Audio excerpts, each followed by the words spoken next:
Hi geometry students, today we're going to talk about section 3-4 and we'll discuss equations of lines. So our vocabulary today is really only these two terms, but what I want you to know is that there are several different forms of a line. So slope-intercept form refers to a form of a line, and point-slope form refers to a form of a line. There's also standard, sometimes called general, standard form of a linear equation, or a general form, and there's a few others. General form, there's a few others, but we'll talk about that at a later time, or if you're interested we can talk about that. But the slope-intercept form is probably a favorite of many students because it's y equals mx plus b, where m refers to the slope. I think we talked about m being the slope in the last video, or a variable used to refer to slope, and b is the y-intercept. And the reason why this is a favorite is because it's really easy to graph once you have your equation in slope-intercept form. And so when I say that b is the y-intercept, just a real quick heads up, that means that this point B, whatever the value of B is, wherever B is negative or positive, let's say B is positive, and the slope, we know the slope to be the rise over run. So if I go up and over a certain amount, let's say up and over like this, I can start at the y-intercept and use the slope to graph the line. And I know this is review for you guys, because I know you've taken Algebra 1 already, but just kind of a little refresher of why this is one of the preferred forms. Some people like this better. Point slope is also a really great form too, because if you're given a point and the slope of a line, you can have the equation of the line. So let's say I'm given some point x, y, and I'm given some slope m. Then what I would do with this point x, y is I would just literally write y minus whatever this red y is, right, is equal to the slope, excuse me, the slope times the quantity of x minus whatever that x term is. And that's really it. This is the actual equation. Since this is a part of this is an actual number, sometimes this will be x1, y1, and they'll put little ones here in your text of the way they will write the formula. All right, so then standard form, this is the last one, would be ax plus by equals c. And generally a, b, and c are all elements of the integers, meaning these are all whole numbers that can be negative or positive. And I think all of this, particularly these two guys, are going to make a lot more sense as we go through the lesson. So let's go ahead and take a look at this first example. We're going to write the equation in slope-intercept form. So the first thing I like to do is, if they tell me a form, I like to have the general form of it available to me. So now that I've recalled that, I'm going to keep going. So we're going to write it in this form with a slope of 3 and a y-intercept of -2. Then we're going to graph the line.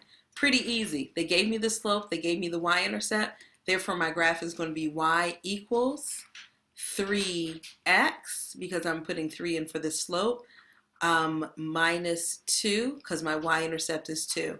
And now I'm going to graph it. As I mentioned before, this is probably a favorite way to graph because we have all this information. There we go. I needed to get the graph together. So now I'm going to go to my y-intercept, and I just put a dot there because this point is where the graph actually intersects the y-axis. And so now I'm going to use the slope, and I'm going to go up 3, 1, 2, 3 over 1. Remember, slope is a ratio. It tells me how the change in y over the change in x. And so I write this as a ratio of 3 to 1.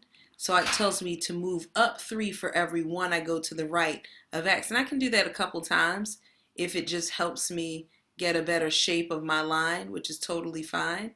And so when I do that, I get some points that are going to give me some guidance as to how to draw this line.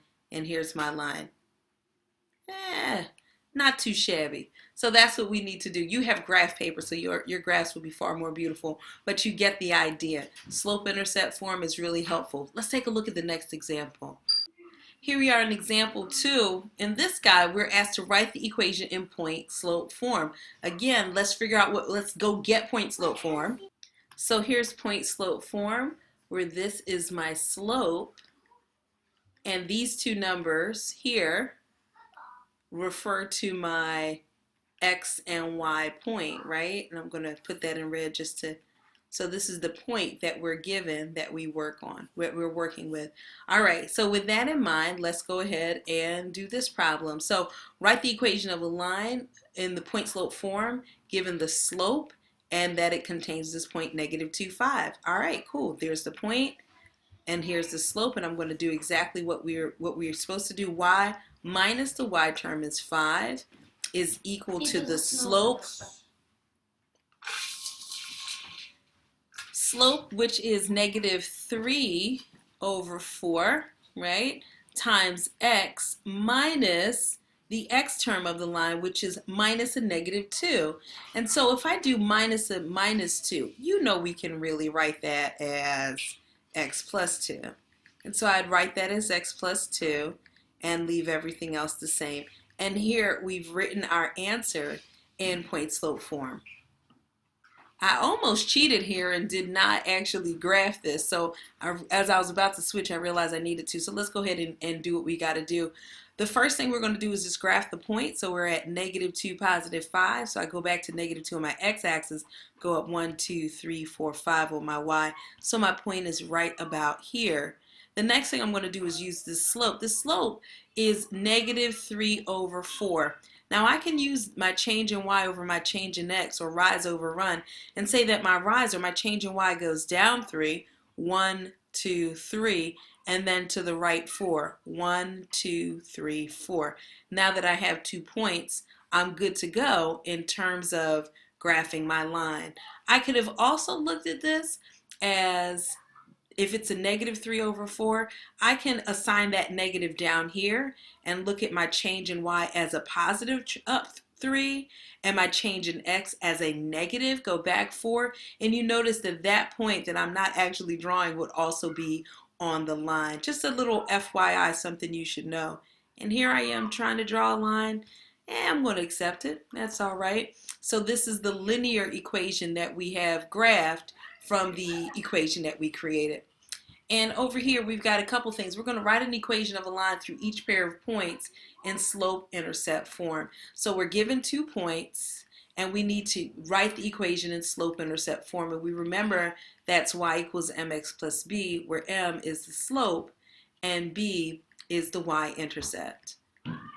So now that we've got that written down, let's see what we need. Well, we don't have the y-intercept or the slope, or do we? When I look at, I didn't mean for that to get so big. When I look at this information, I do see we happen to have the y-intercept. Can you guys see that? That this is the y-intercept 0, 3? It is the y-intercept because when x is equal to 0, y is equal to 3 tells me that I'd be somewhere here when graphing. So I have the y-intercept. All right, lucky for us. But I don't have the slope. How can I get the slope? Do you remember in the last section we would use 2 points to find the slope? The formula that we would use would be y sub 2 minus y sub 1 over x sub 2 minus x sub 1. Does this ring a bell, friends? I hope so. So we're going to find the change in y over the change in x. I'm just going to start with this point and then subtract this one, and I'm going to maintain that when I do the same thing with the x term. So 3 minus a minus 1 over 0, change in x, minus a minus 2. And so minus a minus really means plus. So we know that that's 4 at the top, 3 plus 1. Minus minus still means plus. We know that's a 2 in the denominator. So my slope is 2. So now I've got everything. I have my slope, which is 2, and I have my y-intercept, which we defined as 3, which we recognize as 3. Let's see what we got as our equation. So y equals 2x plus 3. Sorry, my babies are playing super loud outside and I'm close to a window. Let's see if we can get the next one done before they start screaming again. All right, so this one is a little bit more challenging, right? Because I don't obviously have the y-intercept here. So that's something that we've got to figure out. And I'll show you how to do it. So we start off with y equals mx plus b. We know that we can find the slope pretty easily. We're going to do the change in y over the change in x, or y sub 2 minus y sub 1, over x sub 2 minus x sub 1. Doesn't matter which point I start with, I've just got to be consistent. I'm going to start here, do 4 minus negative 4, and do negative 7 minus 9 to get my slope. So 4 minus negative 4 at the top, and then negative 7 minus 9 in the denominator. This is going to be 8 at the top because that's really 4 plus 4. And in my denominator, I'm going to get a negative 16, which tells me my slope is negative 1 over 2. Cool? Now what I'm going to do is I'm going to put that negative 1 over 2 in the equation, even though I don't know what b is. And now I'm going to solve for b. To solve for b, I can use either one of these points, plug the values in for x and y, and figure out what the resulting b is. It doesn't matter which one I choose. I just need to choose one.